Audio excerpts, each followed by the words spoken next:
ઇતિહાસ અને ભૂગોળ બાદ સામાજિક અને રાજકીય જીવનમાં જોઈએ 16મું ચેપ્ટર સ્થાનિક સરકાર. સૌપ્રથમ વિકલ્પો આપેલા છે. પંચાયતી રાજનું સૌથી મહત્વનું એકમ કયું છે? ગ્રામ પંચાયત. ગ્રામ પંચાયતના વડાને શું કહે છે? સરપંચ. ગ્રામ પંચાયતે વર્ષમાં ઓછામાં ઓછું કેટલી વખત ગ્રામ સભાનું આયોજન કરવું ફરજિયાત છે? 2 વખત. ગ્રામ સભાના અધ્યક્ષ કોણ છે? સરપંચ. તાલુકા પંચાયતમાં વધુમાં વધુ કેટલા સભ્યો હોય છે? 32. તાલુકા પંચાયતની વહીવટી કામગીરી કોણ કરે છે? તાલુકા વિકાસ અધિકારી. ત્રિસ્તરીય પંચાયતી રાજમાં સૌથી ઉપરનું સ્તર કયું છે? જિલ્લા પંચાયત. નગરપાલિકાના વડા કયા નામે ઓળખાય છે? પ્રમુખ. નગરપાલિકાના મુખ્ય વહીવટી અધિકારી ચીફ ઓફિસર. નગરપાલિકાના વડા પ્રમુખનો કાર્યકાળ 2.5 વર્ષનો હોય. મહાનગરપાલિકાના વડા કયા નામે ઓળખાય છે? તો કે મેયર. મેયરની ચૂંટણી કેટલા વર્ષે થાય છે? 2.5 વર્ષે. મહાનગરપાલિકાની સૌથી મહત્વની સમિતિ કારોબારી સમિતિ. સમગ્ર જિલ્લાના વહીવટી વડા કોણ છે? કલેક્ટર. ચાલો એના પછી ખાલી જગ્યાઓ આપેલી છે. આપણે પંચાયતી રાજનું 3 સ્તરનું માળખું સ્વીકારેલ છે. ગ્રામ પંચાયતનો વહીવટ કરવા સરકાર તરફથી તલાટી મંત્રીની નિમણૂક કરવામાં આવે છે. તાલુકાના વહીવટી વડાને તાલુકા વિકાસ અધિકારી કહે છે. સ્થાનિક સરકારનું ત્રીજો અંગ જિલ્લા પંચાયત છે. ગ્રામ પંચાયતે વર્ષમાં ઓછામાં ઓછું 2 વખત ગ્રામ સભાનું આયોજન કરવું ફરજિયાત છે. પંચાયત રાજ એ સ્થાનિક કક્ષાએ સ્વશાસન ચલાવવા માટેની ખૂબ મહત્વની પદ્ધતિ છે. ગ્રામ પંચાયતનો વહીવટ કરવા માટે સરકારે તલાટી કમ મંત્રીને નિમે છે. ગ્રામ પંચાયતના કાર્યાલયને ગ્રામ સચિવાલય પણ કહેવામાં આવે છે. ગ્રામ પંચાયતના સરપંચ ગ્રામ સભાના અધ્યક્ષ હોય છે. તાલુકા વિકાસ અધિકારી તાલુકા પંચાયતનું વાર્ષિક અંદાજપત્ર એટલે કે બજેટ તૈયાર કરે છે. સ્થાનિક સરકારનું ત્રીજું સ્તર જિલ્લા પંચાયત છે. જિલ્લા પંચાયતના વહીવટી વડાને જિલ્લા વિકાસ અધિકારી કહે છે. જિલ્લા વિકાસ અધિકારી નિમણૂક રાજ્ય સરકાર દ્વારા થાય છે. સામાજિક ન્યાય સમિતિ 5 સભ્યોની બનેલી હોય છે. નગરપાલિકાના વડાને પ્રમુખ કહે છે. નગરપાલિકાના વહીવટી વડાને ચીફ ઓફિસર કહે છે. મહાનગરપાલિકાના વડાને મેયર કહે છે. મહાનગરપાલિકાના વહીવટી વડાને મ્યુનિસિપલ કમિશનર કહે છે. મહાનગરપાલિકાના વડા મેયર કહેવાય છે. મહાનગરપાલિકામાં મેયરની ચૂંટણી 2.5 વર્ષે થાય છે. મામલતદાર તાલુકાના મહેસૂલી વડા છે. લોક અદાલત એ તકરાર નિવારણનો શ્રેષ્ઠ વિકલ્પ છે. ચાલો એના પછી સાચા ખોટા આપેલા છે. ગામના સરપંચને ગ્રામ સભાના સભ્યો ચૂંટે છે. ખોટું. તલાટી કમ મંત્રી તાલુકા પંચાયતના વહીવટી અધિકારી છે. ખોટું. ગ્રામ પંચાયતના કાર્યાલયને ગ્રામ સચિવાલય કહેવામાં આવે છે. સાચું. ગ્રામ સભા એ ગામની પંચાયત જેવી છે. ખોટું. તાલુકા પંચાયતની બેઠકો તાલુકાની વસ્તી પ્રમાણે નક્કી થાય છે. સાચું. નગરપાલિકાની સભ્ય સંખ્યા ઓછામાં ઓછી 28 હોય છે. સાચું. નગરપાલિકાના ચીફ ઓફિસર નગરપાલિકાના અધ્યક્ષનું પદ સંભાળે છે. ખોટું. નગરપાલિકા નગરજનોને બગીચા, પુસ્તકાલય વગેરેની સગવડો પૂરી પાડે છે. સાચું. મેયર મ્યુનિસિપલ કમિશનરની નિમણૂક કરે છે. ખોટું. કલેક્ટરના ઉમેદવારની પસંદગી કે બઢતી કેન્દ્રીય જાહેર સેવા આયોગ દ્વારા થાય છે. સાચું. કલેક્ટર જિલ્લા પોલીસ ઓફિસરની તરીકેની પણ કામગીરી કરે છે. ખોટું. કલેક્ટર જિલ્લા આયોજન સમિતિના સચિવ હોય છે. સાચું. ચાલો એના પછી જોડકા આપેલા છે. સરપંચ ગ્રામ પંચાયતના વડા. તલાટી કમ મંત્રી ગ્રામ પંચાયતના વહીવટી અધિકારી. તાલુકા વિકાસ અધિકારી તાલુકા પંચાયત. જિલ્લા વિકાસ અધિકારી જિલ્લા પંચાયત. ચાલો એના પછી બીજું જોડકું આપેલું છે. નગરપાલિકાના વડા પ્રમુખ. નગરપાલિકાના વહીવટી વડા ચીફ ઓફિસર. મહાનગરપાલિકાના વડા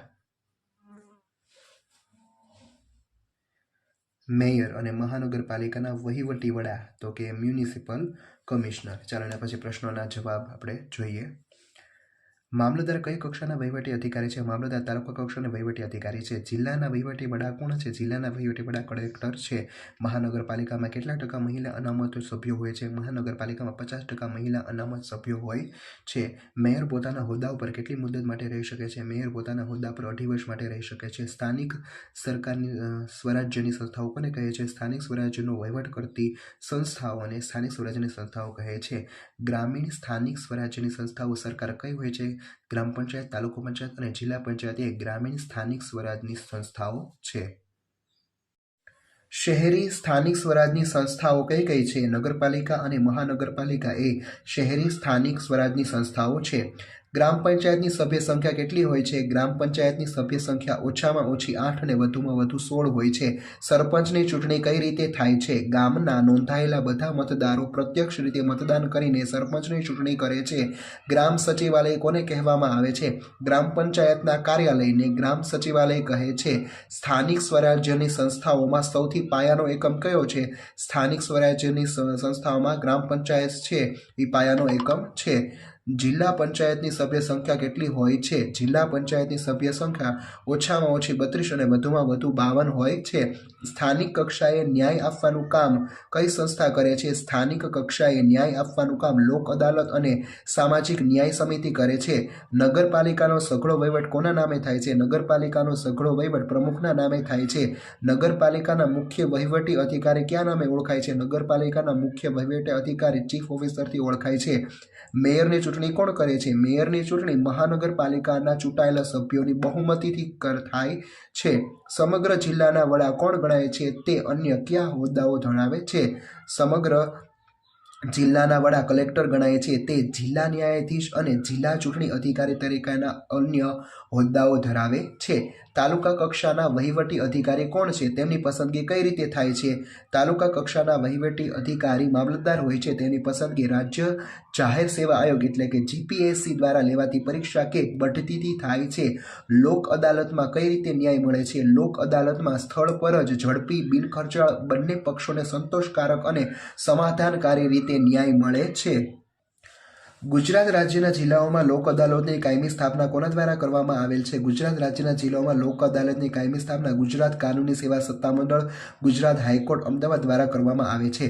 તલાટી કમ મંત્રીના કાર્યો જણાવો. તો કે નીચે મુજબ છે. પહેલું, તે ગ્રામ પંચાયતનો વહીવટ કરે છે. તે કરવેરાની વસૂલાત કરે છે. તેઓ અહેવાલો, પત્રકો અને અંદાજપત્ર તૈયાર કરે છે. તે ગ્રામ પંચાયતના સૂચનાઓનો અમલ કરે છે. ગ્રામ પંચાયતના ગમે તે 5 કાર્યો જણાવો. તો કે તે નીચે મુજબ છે. પહેલું, ગામના દરેક ઘરને નંબર આપવા. બીજું, પીવાના પાણીની વ્યવસ્થા કરવી. ત્રીજું, જાહેર મિલકતોની જાળવણી કરવી. ચોથું, ગામમાં દીવાબત્તીની વ્યવસ્થા કરવી. અને પાંચમું, જન્મ મરણનું રજીસ્ટર રાખી નોંધ કરવી. જિલ્લા પંચાયતમાં મુખ્યત્વે કઈ કઈ સમિતિની રચના કરવામાં આવે છે? પહેલું, કારોબારી સમિતિ, શિક્ષણ સમિતિ, સામાજિક ન્યાય સમિતિ, બાંધકામ સમિતિ અને આરોગ્ય સમિતિ. જિલ્લા પંચાયતના કાર્યો કોણ સંભાળે છે? જિલ્લા પંચાયતના કાર્યો જિલ્લા આરોગ્ય અધિકારી, જિલ્લા પ્રાથમિક અને માધ્યમિક શિક્ષણ શાસનાધિકારી, જિલ્લા ખેતીવાડી અધિકારી અને જિલ્લા ઇજનેર સંભાળે છે. મહાનગરપાલિકાના ગમે તે 5 કાર્યો લખો. તો કે તે નીચે મુજબ છે.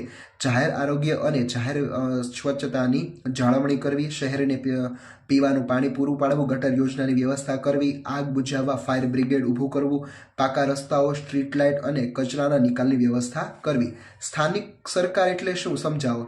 સ્થાનિક કક્ષાએ લોકો મતદાન દ્વારા પોતાના પ્રતિનિધિઓ ચૂંટે છે. એ પ્રતિનિધિઓ તે સંસ્થાનો વહીવટ કરે છે. તેને સ્થાનિક સરકાર કહે છે. આ પ્રકારની સંસ્થાઓ સ્થાનિક સ્વરાજ્યની સંસ્થાઓ કહેવાય છે. ગ્રામ પંચાયત, તાલુકા પંચાયત અને જિલ્લા પંચાયત એ ગ્રામીણ સ્થાનિક સ્વરાજ્યની સંસ્કાર છે અને નગરપાલિકા અને મહાનગરપાલિકા એ શહેરી સ્થાનિક સ્વરાજ્યની સંસ્થાઓ છે. સ્થાનિક સરકારના 2 ભાગ, ગ્રામીણ પ્રશાસન અને શહેરી પ્રશાસન. પંચાયતી રાજનું માળખું કેટલા સ્તરોનું છે? તે સ્તરો ક્યાં ક્યાં છે? તો કે 3 સ્તરોનું છે. પહેલું, ગ્રામ્ય કક્ષાએ ગ્રામ પંચાયત, તાલુકા કક્ષાએ તાલુકા પંચાયત અને જિલ્લા કક્ષાએ જિલ્લા પંચાયત. ગ્રામ પંચાયતની આવકના સાધનો જણાવો. મિલકત વેરો, પાણી વેરો, સફાઈ વેરો અને લાઇટ વેરો. રાજ્ય સરકાર તરફથી મળતી ગ્રાન્ટ, કેન્દ્ર સરકાર તરફથી મળતી ગ્રાન્ટ, તાલુકા પંચાયત દ્વારા મળતી મદદ, સ્વૈચ્છિક લોકફાળો અને છાણ, ખાતર, સૂકા વૃક્ષોના વેચાણથી થતી આવક. મહાનગરપાલિકાનો વહીવટ કેવી રીતે થાય છે? મહાનગરપાલિકાનો વહીવટ કરવા રાજ્ય સરકાર મ્યુનિસિપલ કમિશનરની નિમણૂક કરે છે.